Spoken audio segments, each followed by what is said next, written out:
안녕하세요. 예, 합격해서 여러분 화학을 강의하고 있는 이문환입니다. 예, 화학에 관련된 거 공부 방법 그다음에 기출의 경향 이런 것들을 좀 설명드리고 어떻게 공부해야 될지 좀 설명을 드리려고 하는 거예요.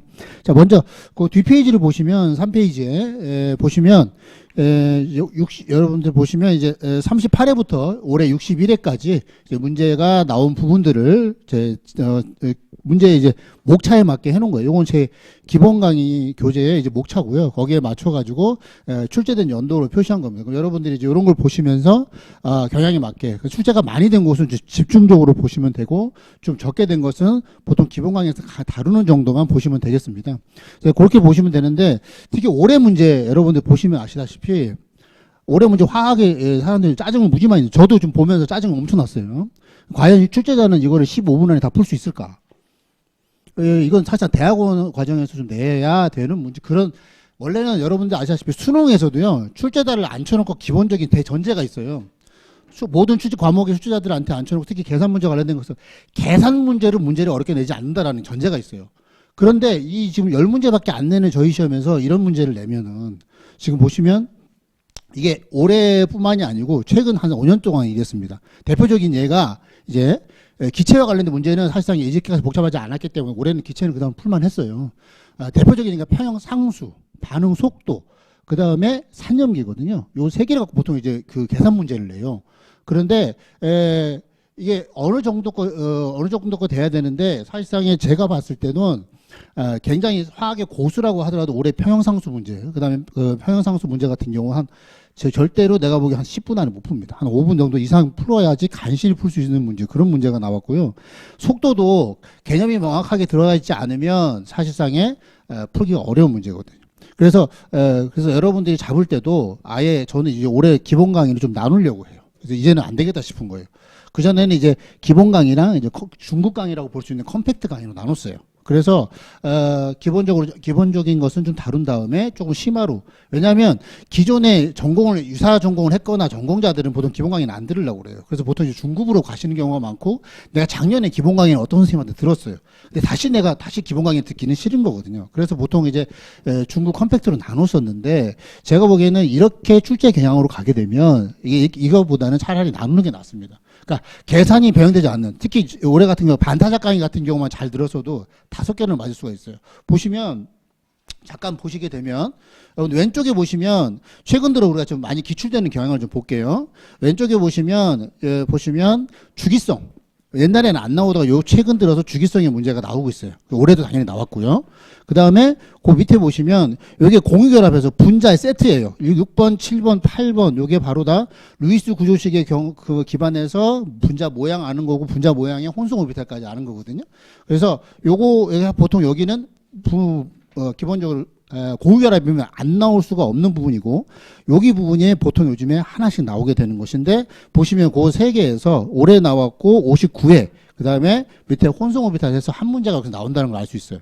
그 다음에 최근 들어서 가장 많이 나온 것 중에 하나가 9번의 분자 오비탈입니다. 그러니까 분자 오비탈도 보시면 거의 해마다 나오고 있어요. 거의 빠지지 않고 출제하고 있는 부분입니다. 그래서 그 부분, 그 다음에 왼쪽에 기체는 올해 문제가 아주 독립적으로 나오는데, 기체는 사실상에 여기 안 나왔다 하더라도 기체는 섞여 문제 나옵니다. 그래서 이건 안 나왔다고 볼 수가 없어요. 거의 모든 문제에 기체가 섞여 들어가기 때문에 반드시 해야 되는 부분이고요.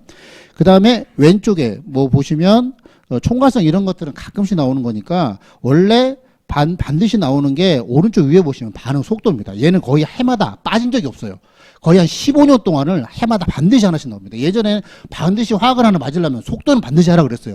그런 다음에 그 밑에 보시면 이제 평형이 두 가지가 있습니다. 평형 상수, 평형 이동인데 요거 섞어서 보통 한 문제가 반드시 나오는데, 요즘에 최근 경향은 평형 상수에서 문제가 나와요. 평형 상수는 훨씬 문제가 쉬워져야 되는데, 이거 평형 상수만 내는 게 아니라 이걸 양론이랑 섞어서 냅니다. 계산 문제 굉장히 복잡하게 때려놓고 여러분들이 되게 싫어하는 밀도 막 이렇게 들어가게 넣으면 이거 웬만해서 못 풀어요. 절대 이거 1분, 2분 안에 못 풉니다. 올해 이게 나왔다는 거고요. 그 다음에 산염기는 보통 한 4개 정도가 되는데, 저는 이제 여기에 기본 강의 2개만 집어넣은 거예요. 근데 저희 시험은 주로 여기 2개에서 나오기 때문에. 산염기는 기본적으로 원래 계산 문제가 나오면 산염기를 기반으로 나오는 것인데, 저희 시험은 산염기에서 그렇게 심하게 나오지 않고 기본적인 형태의 산염기 정의와 그 다음에 산염기 3개에서 주로 나왔었습니다. 그런데 요 근래 오늘 이제 올해 시험은 그 완충종에다가 이제 침전 평형을 섞어서 내는 바람에 이것도 난이도가 엄청 어렵게 나왔습니다. 그래서 사실상 전공자가 아니면 풀 수가 없게끔 돼 있어요. 자, 그래서 요즘에 제가 그래서 강의를 들어가면, 특히나 마지막 문제 강의 들어갈 때 뭐라고 얘기하냐면, 속도 문제 나오고, 평형 문제 나올 거예요. 그리고 다음에 3년기 문제 나오잖아요. 문제를 딱 보고 문제가 길어. 보니까 표 나오고 뭔가 잡다하게 조건이 많아. 그러면 넘기라고 얘기를 해요. 넘기고, 그냥 그거 하나 풀다가 여러분 그거 하나 풀면 문제가 뭐냐면 그거 하나 못 푸는 게 아니야. 다른 과목까지 다 영향을 줘요. 시간 안배가 안 되기 때문에. 여러분들이 한 30초 달라들잖아요? 30초 달라들면은 내가 시간이 아까운 거야. 내가 시간을 30초를 허비했기 때문에 어떻게 이 문제를 맞춰야 된다는 강박관념이 생겨. 계속 그 문제 자꾸 늘어져요. 겉으로 봤을 때 문제가 풀만한 문제들이 있어요. 딱 보면, 이거 내가 풀만할 것 같은데? 들어갔어. 근데 알고 봤더니 함정들이 많고 그러면 계속 시간만 잡아먹는 거예요. 그래서 여러분들 나중에 모의고사 시험을 보라는 이유가 바로 그런 거예요. 시간 안배 연습을 하는 거예요. 내가 제일 먼저 뭐부터 해야지? 지학 먼저 풀고 계산 안 한다고. 그 다음에 생물 풀고, 그 다음에 화학, 물리 푸는 거예요. 화학도 딱 봤을 때, 딱 봤는데, 나머지, 평행 나왔어. 이런 거 나왔을 때, 바로 그냥 포기하고 넘어가는 겁니다. 넘어가고 시간 남을 때 가는 거예요. 시간 남을 때. 그렇게 하지 않으면 여러분들 시간 안배가 안 돼. 그래서 요즘에 아예, 제가 이번에 그래서 반응열, 평형, 속도, 산염 이걸 다 빼버릴 거예요. 기본 강의에서 딱 빼가지고 아예 2로 넘겨버릴 겁니다. 이거 사라짱 이렇게 하는 것보다는 차라리 여러분들이 대신에 그 나머지 문제들이 있어요. 보시면 올해 분자 오비탈 문제 충분히 풀 수 있어요. 막판에 하다못해 여러분들 그 반타작하기만 들어서 다 푸는 거고요.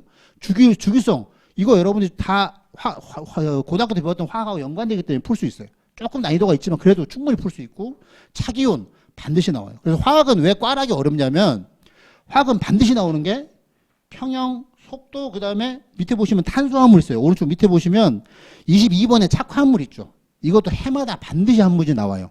반드시 한 문제 나오죠? 그 다음에 그 밑에 보시면 탄수화물 23, 24, 25번이 우리가 소위 말하는 탄수화물이에요. 양이 엄청 많은 거를 지금 세 단어로 쪼개놓은 건데 여기서 많이 나오면 세 문제, 적게 나오면 보통 한 문제, 두 문제가 나왔는데 올해는 안 나왔어요. 나왔다고 할 수가 없는 게 그냥 그 관련되는 고분자 문제 하나 주고 문제 하나 주고서 결국은 시그마하고 그 다음에 비공유해서 물어봤기 때문에 이건 사실상의 탄수화물 문제라고 볼 수가 없어요. 그래서 원래는 이성질체나 또는 우리 시험에 되게 특이하게 수소 NMR이 나와요. 그것도 분석이 나와. 왜 우리 일반학 시험에 그게 나오는지 나는 알 수가 없지만 출제자들이 유기학 교수님이다 보니까 그걸 내요. 그래서 저희가 그걸 준비 안 할 수가 없기 때문에 그래서 탄수화물 반드시 하고 차기온 하고 그 다음에 산화환원 올해 역시나 문제 나왔죠? 올해도 산화환원 이거 그냥 가져가시는 거예요.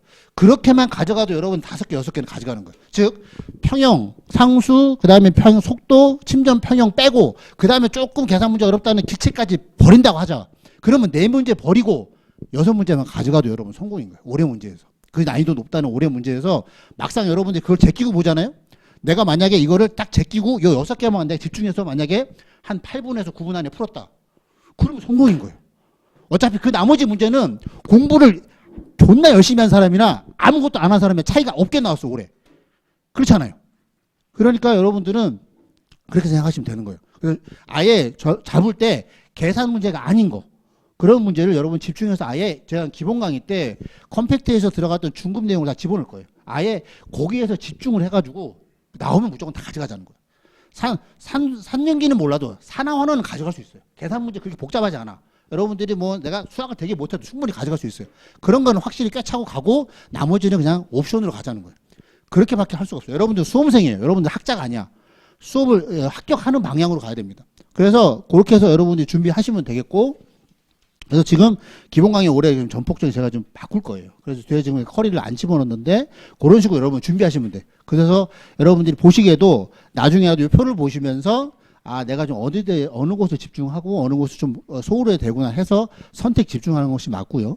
그 다음에 자연과학 공부하실 때 제가 이제 말씀드리고자 하는 것은 사실상 화학뿐만이 아니고, 자연과학 전반은 이렇게 하는 게 가장 좋습니다. 어떻게 하는 게 제일 좋냐면은, 자, 여러분들이 이 화학은 여러분들 부과목이잖아요. 만약에 화학이 40문제 나온다 그러면 여기다 여러분 목숨 걸고 하지 마세요. 40문제 중에 10문제예요. 여기다가 하기는 여러분들이 그래서 공부하기 짜증나는 거야. 그래서 나중에 뒤지고 미루다가 나중에 막판에 가서 하려고 그러면 생각보다 양이 엄청나게 많아.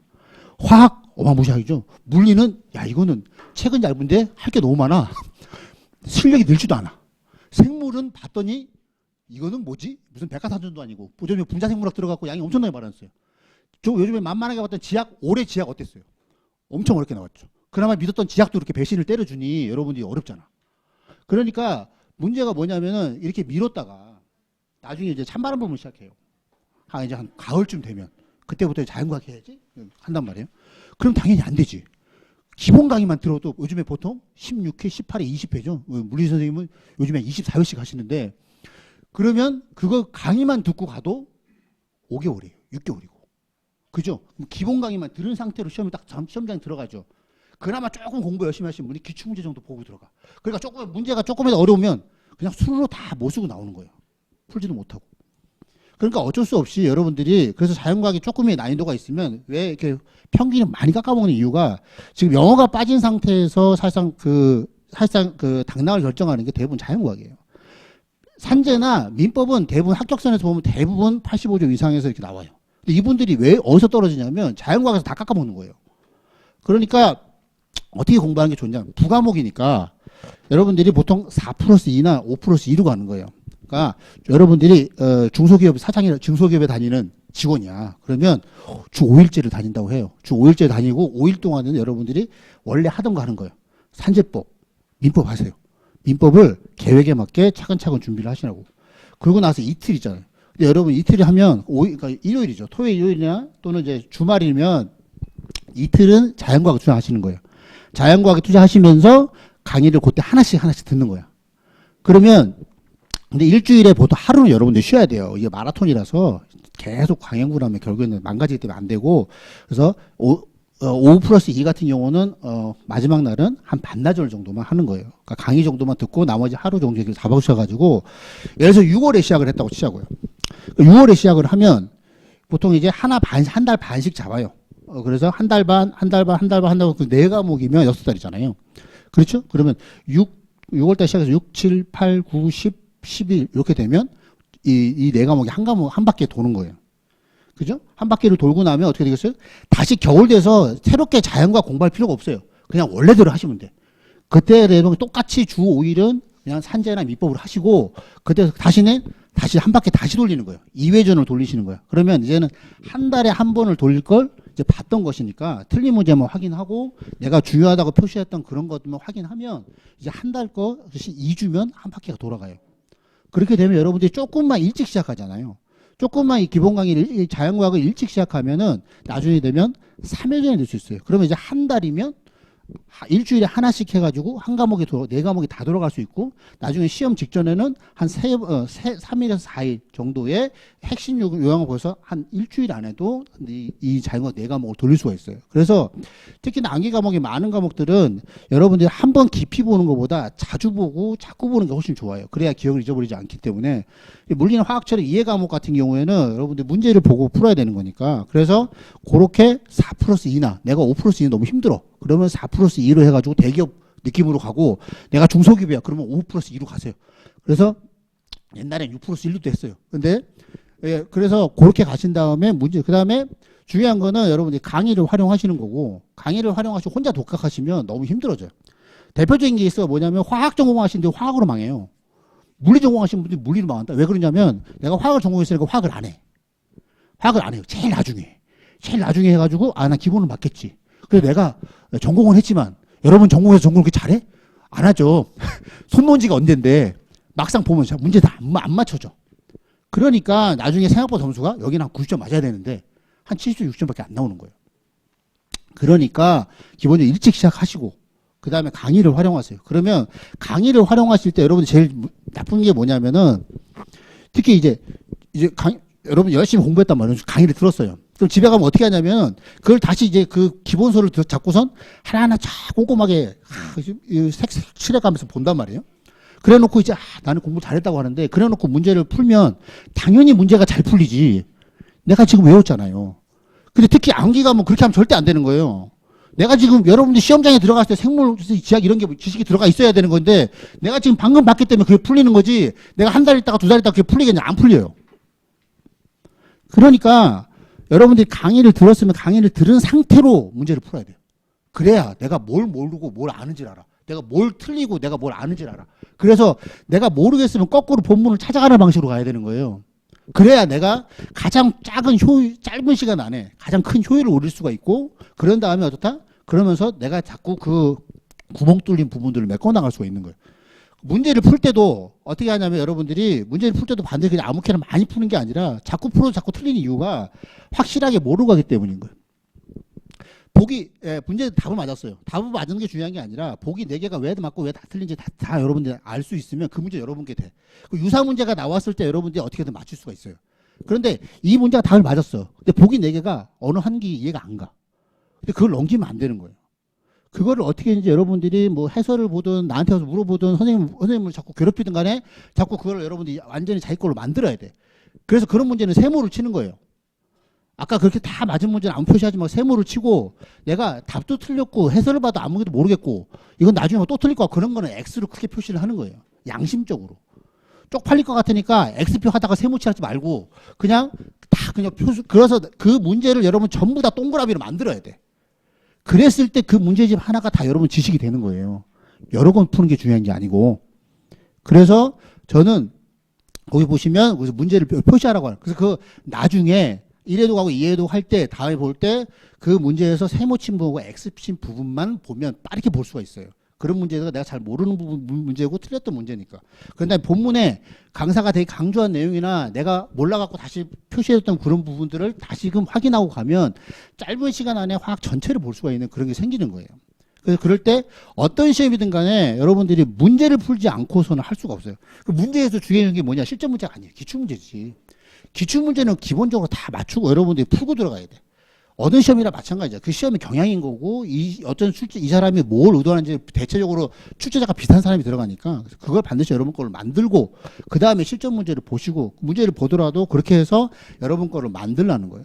그래서 첫 번째 아까 얘기했던 것처럼 일찍 시작하시고, 그래서 여러분들이 과목을, 그러면 나중에 겨울이 되더라도 딱히 자연과학을 따로 준비하실 필요가 없어요. 그냥 원래 하던 대로 하시면 돼. 하던 대로 4 플러스 이건, 5 플러스 이건, 그러면서 하나씩 한 과목씩 맞춰가는 거예요. 그러고 나면 훨씬 더 여러분 효율이 오를 거라고 보는 거예요. 그 다음에 문제를 풀지 않고서는 어떤 시험이든 간에 다가갈 수 없어요. 이게 문제를 안 풀면 어떻게 되냐면 여러분들 머릿속은 이해가 되는데 손이 움직이질 않아요. 여러분처럼 특히 우리 시험 어때요? 짧은 시간 안에 1분 안에 풀어야 되는 문제이기 때문에 특히나 연습이 중요합니다. 그래서 그렇게 해서 여러분들이 하나씩 맞춰가시게 되면은 화학이라고 하더라도 이제는 버릴 거 버리고 가져갈 거 가져가야 되고, 여러분들은 학자가 아니에요. 여러분들은 빨리 합격해서 변리사가 되잖아요. 여러분들은 화학을 볼 일이 없어. 내가 화학 관련 특허를 내가 가지 않는 한 볼 일이 없어. 어떻게 붙고 나가면 되는 거야. 그래서 아까 얘기했던 것처럼 이제는 계산 문제 빼자. 빼고 나머지에 일단 기본 강의한테 집중을 하자. 그래 놓고 나중에 여유가 되면 반응속도 하나 더 가져가고 평형상수 하나 더 가져가고 이런 산연기 하나 더 가져가는, 이렇게 가셔야 된다고 생각하게 됩니다. 그래서 여러분들도 그렇게 보시고 요 기출의 경향을 보신 다음에 여러분들이 접근하시면 되겠습니다. 자, 그래서 이렇게 아마 하시면은 화학뿐만이 아니고 자연과학 전반에서 도움이 될 거라고 생각이 듭니다. 여러분들 고생하셨습니다. 다음에도 뵙도록 하겠습니다. 감사합니다.